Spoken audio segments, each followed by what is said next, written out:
I'm Seth with East Oak Woodworking, and today we're going to be building a couple of maple wine racks.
Alright, so I just finished cutting all of the pieces to their final size.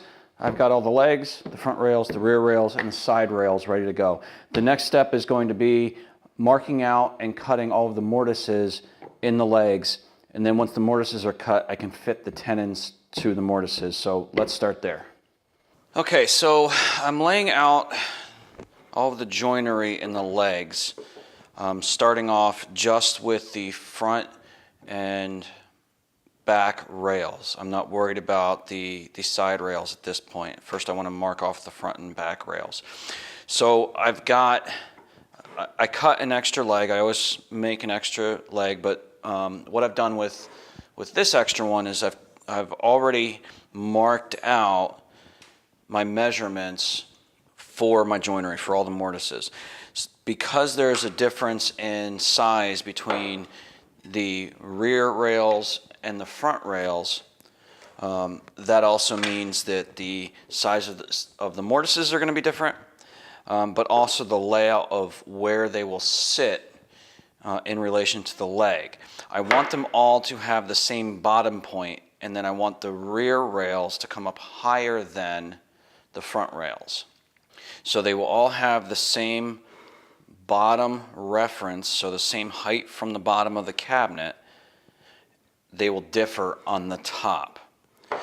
So I went ahead and marked out what that looks like for the front and what that looks like for the rear. Okay, so what I'm going to do is I'm actually just going, rather than remeasure everything, I'm going to transfer everything from my pre-marked leg, from what's essentially story stick, onto my other two legs. Now again, I know that this is my front marks. These are the front surfaces for those legs. So the rail is actually going to go between these two areas here. So that's the surface that I'm going to need to mark. And I'm going to do that one at a time. I'm going to line up the bottom, clamp these together, and then I can just take and transfer my line. So I'm not worried about it. I did mark out where the bottom and top of that leg is going to be, and you can see the total size of the leg, but the mortise I'm interested in is right here. So that's these two lines, these inner two lines.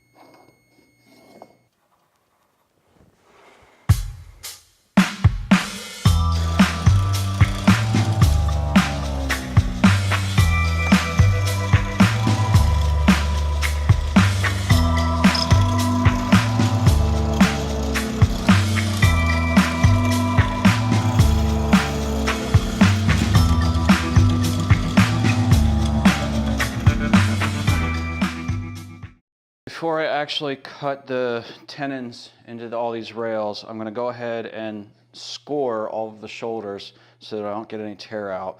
I'll do this on all 4 sides for each tenon.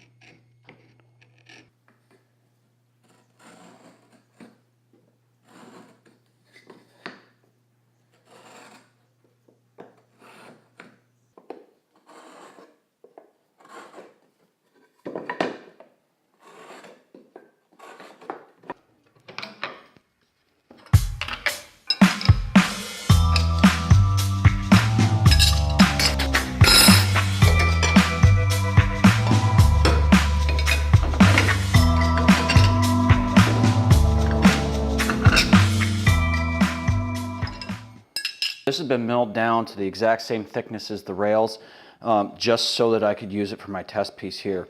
What I'm going to do is I'm going to start with the blade low, and I'm going to take a couple passes on each side. I'm going to test my fit. This is one of the legs. All the mortises are already cut. I'm going to test my fit. Then I'm going to raise the blade just a little bit until I'm very close to a good fit. I want to be tight or a little bit wide, if anything. I don't want to end up loose.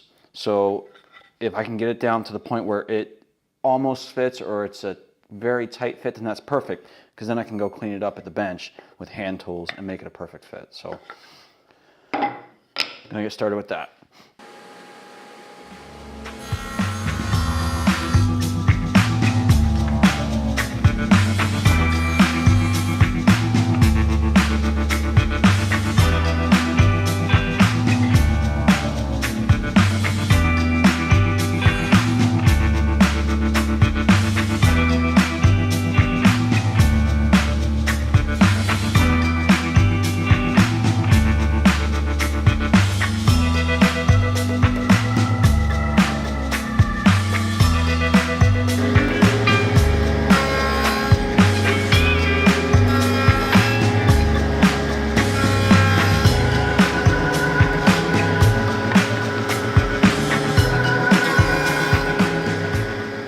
All right, I've brought everything back over the bench, and I've got a couple things to do here. Number one, I need to clean out these mortises.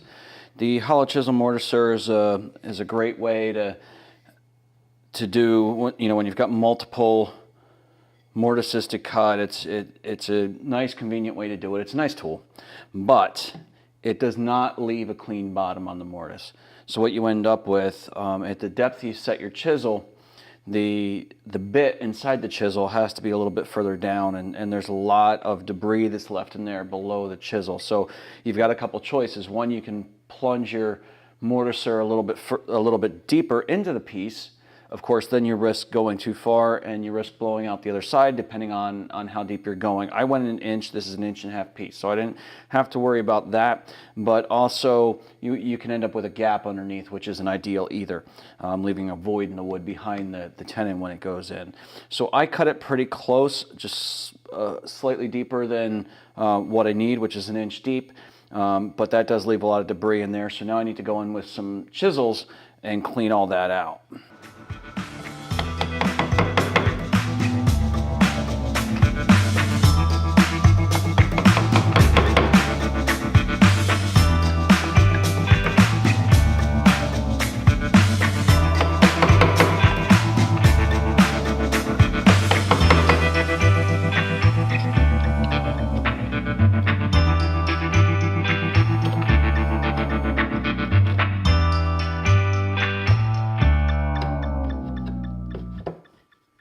Okay, now that I have all of the mortises cleaned up, it's time to fit the tenons. Because I'm going to be doing it tenon by tenon, you know, one by one, what I need to do is to match up the tenon to the mortise. So I need to identify which pieces are going where right now. So that's the first thing I'm going to do. I went and marked the top of my legs. I think you can see that, with not just a carpenter's triangle, but also I numbered them because I've got 2 sets of these, and also lettered them. So I have A, B, C, and D, and this is set 2. I've got A, B, C, and D, and this is set 1. So I also will have to mark between the bottom, the middle, and the top rail for the front and back, and the bottom and the top for the left and right. So I will mark each piece next to the tenon with what that's going to be, whether that's 1B, bottom, middle, top, etc. As I do these, so that way once I get that perfect fit for that joint, I'm not flipping these around and getting somewhere else. I'll also pay attention to what's up and down, because these are going to have a top and a bottom once they're shaped.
Perfect.